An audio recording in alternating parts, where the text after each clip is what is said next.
Bonsoir, nous sommes le mercredi 4 mai, ravis de vous retrouver sur TV Sud pour le journal de la rédaction. Dans les titres ce soir, le tram 3 sur les rails, reportage à l'usine Alstom de La Rochelle où les rames sont actuellement finalisées. Et puis Téléperformance en grève, les salariés du centre d'appel réclament des augmentations de salaire. Et pour finir du beau et du bon, c'est le principe des balades gourmandes. Ce soir, on vous amène à Lunel-Viel. Il avait déjà pointé son nez à Montpellier. Aujourd'hui, une délégation de l'agglo a pu le voir rouler. Les rames du tram 3 sont actuellement finalisées à l'usine Alstom de La Rochelle.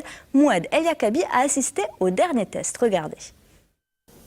Et voici la version finale du tram 3. Alstom, la société qui le construit, a convié une délégation de journalistes et responsables de l'agglomération pour constater l'avancement des travaux.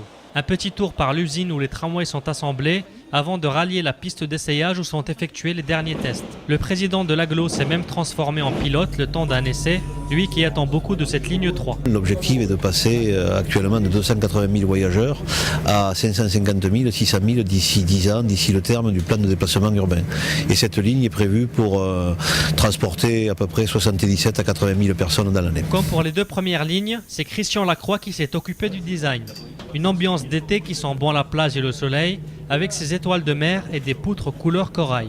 Quand on pense aux plages, on n'a pas une idée de grisaille, donc j'ai choisi des couleurs effectivement assez saturées, qui donnent un peu de vitamine le matin aux gens qui vont prendre le tram aussi, pas pour aller à la plage, mais à 6h du matin en plein hiver.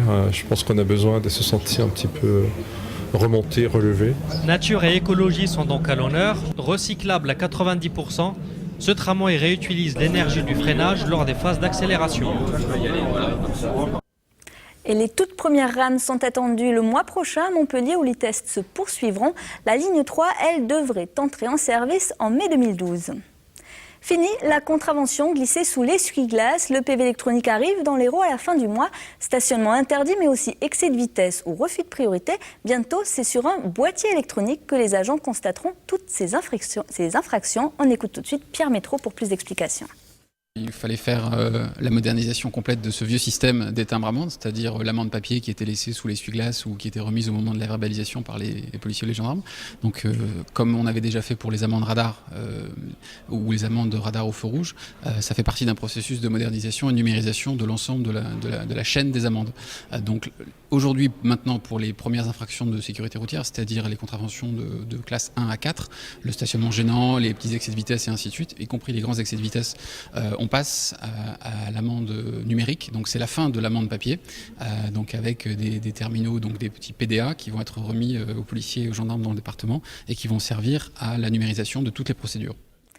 Et je rappelle qu'au niveau national, l'amende pour stationnement non payé passe de 11 à 17 € dès le 1er août. Le Dardaillon pollué à Lunel-Viel. Hier, de nombreux poissons morts ont été découverts sur près d'1 kilomètre en aval du pont de la 113. La consommation et la commercialisation de poissons pêchés dans le cours d'eau est interdite. Il est également conseillé aux riverains du Dardaillon de ne pas utiliser l'eau de leur puits privé. Des analyses pour déterminer l'origine de la pollution sont en cours. Des éléments chimiques ont été retrouvés dans la pollution du Vidourle. Ils ont été mis en cause.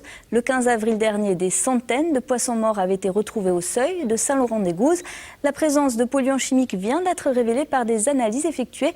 Même si le poisson est de retour dans le secteur, il est toujours interdit de vendre ou de manger les bêtes pêchées dans le Vidourle. Le procureur du Gard a ouvert une information judiciaire. Les employés de Téléperformance réclament des hausses de salaire. Cet après-midi, devant le centre d'appel du Millénaire, ils étaient une cinquantaine à manifester. La grève a duré près d'1 heure, pendant laquelle les salariés ont notamment réclamé la revalorisation de leur salaire. En effet, début avril, un accord avait été signé au niveau national, mais à la fin du mois, sur la fiche de paie, rien n'a évolué. Par rapport à nos négociations annuelles obligatoires, où la direction nous annonce 0% d'augmentation. Ça va faire maintenant 3 ans de suite où il y a un gel des salaires. Donc maintenant, on ne peut plus accepter. On ne nous respecte pas non plus les accords qui ont été signés en avril 2010, qui devaient être appliqués en avril 2011. C'est-à-dire que pour les personnes qui devaient passer à un coefficient supérieur, vont se retrouver au 1er juillet, tout le monde sera logé à la même enseigne, c'est-à-dire au SMIC. Et il n'y avait pas d'audience aujourd'hui au palais de justice de Montpellier. Comme partout en France, les avocats étaient en grève. Ils protestaient contre le volet financier de la réforme de la garde à vue. Une délégation de 30 magistrats s'est rendue à Paris pour participer à une manifestation nationale. L'établissement français du sang s'établit à Euromédecine. Recherche, distribution, cabine de dons. Une grande partie des 150 techniciens de laboratoire, ingénieurs et autres chercheurs est déjà dans ces nouveaux murs. Le déménagement sera complet en septembre. L'EFS quitte la Motte Rouge où les locaux étaient devenus obsolètes et bien trop grands. 11 000 m² avaient été construits dans les années 40 et au début des années 50, 48 à 52, et ils étaient un peu obsolètes. Les isolements, mais même la sécurité, l'électricité, l'isolement phonique et thermique, tout était à revoir et ça aurait coûté beaucoup plus cher que de reconstruire un site neuf. Et l'ancien bâtiment racheté par la région devrait laisser place à l'école de chimie. L'Arago ne disputera pas la finale du championnat de France de volley. Les Sétois ont été battus par Poitiers hier soir en demi-finale retour, 3-7-2. Après l'élimination de Montpellier en quart de finale il y a 10 jours, il n'y a donc plus d'équipe régionale de volley engagée dans ces play-offs de Ligue 1. Et à Montpellier, le MVUC change de dirigeant. Après 3 mandats à la tête du Montpellier Volley, Jean-Pierre Brachard a choisi de ne pas renouveler son mandat. L'an dernier, le club avait traversé une période de turbulence économique. On écoute tout de suite Jean-Pierre Brachard. Je suis un peu déçu parce que j'attendais beaucoup de cette saison, parce que je savais que ça serait ma dernière année et je voulais terminer en beauté. Mais parce qu'en plus on avait les hommes, on avait l'équipe, malgré les problèmes financiers, on avait quand même réussi à préserver l'environnement de la pro et on avait tout fait pour que cette équipe fonctionne. On avait un recrutement solide. Jean-Pierre Brachard qui devrait passer la main à Jean-Charles Kellard demain lors de l'Assemblée générale du club. Il est l'unique candidat à la présidence. Et pour terminer ce journal, je vous propose de passer un moment entre vignes et vins. 250 personnes ont assisté à la 2e édition des balades gourmandes de Lunel-Viel ce week-end. Parmi elles, Patrick Mallet.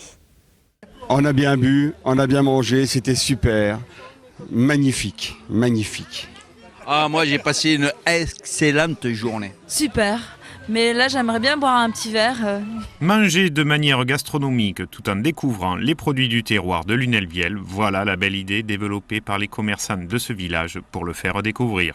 250 personnes ont pris part cette année à cette seconde édition des balades gourmandes. L'occasion de découvrir cette bourgade aux portes de Lunel, entre Nîmes et Montpellier. On va déguster donc sur la place du village la charcuterie du boucher local avec le chablis. Ensuite, les calèches vont nous prendre en charge jusqu'au mas des caves. Et à partir de là, tous les 1 km, il va y avoir un stade. Nous allons partir à pied jusqu'à la tour de Farges, où là, bien sûr, c'est le grand moment de cette balade. Un orchestre va nous attendre avec bien sûr le plat principal concocté par le traiteur Cabiron, meilleur ouvrier de France. Sur un peu plus de 4 km de randonnée, ce sont toutes les couleurs du terroir local, du blanc, rouge ou rosé, qui ont été dégustées, tout comme le célèbre muscat de Lunel. On a des paysages merveilleux, notamment l'AOC Muscat Lunel, puisque je rappelle quand même que c'est sur la commune de Lunel-Viel que le muscat de Lunel est né. Donc on a le mas des caves, on a la tour de Farges où Courbet et Marx sont venus, un château qui date du 17e, 18e. Après on a des merveilleux paysages, forêts, vignes, etc.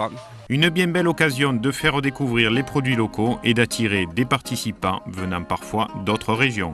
J'ai un peu vécu dans le coin et je vous assure que c'est remarquable de mélanger à la fois la beauté, le plaisir et des petites balades à pied comme ça pour découvrir à la fois des vins, une campagne remarquable et puis bien sûr des gens, des groupes très différents. Donc belle journée, le soleil était là, voilà, tout ce qu'il fallait. Parfait. Moi qui viens du Nord, je vous assure, venez dans le Languedoc-Roussillon, pas retraité, venez en pleine activité, c'est merveilleux. Balade gourmande, qu'elle soit dans le Pic Saint-Loup ou les Costières de Nîmes, confirme bien l'attrait croissant pour ce genre de manifestation. Après cette 2e édition réussie, Lunel-Viel se tourne déjà sur l'année prochaine. Je suis tout à fait favorable pour qu'elle se prolonge le plus longtemps possible et qu'il y ait de plus en plus de gens qui viennent y participer. Et je le rappelle, le vin est à consommer avec modération.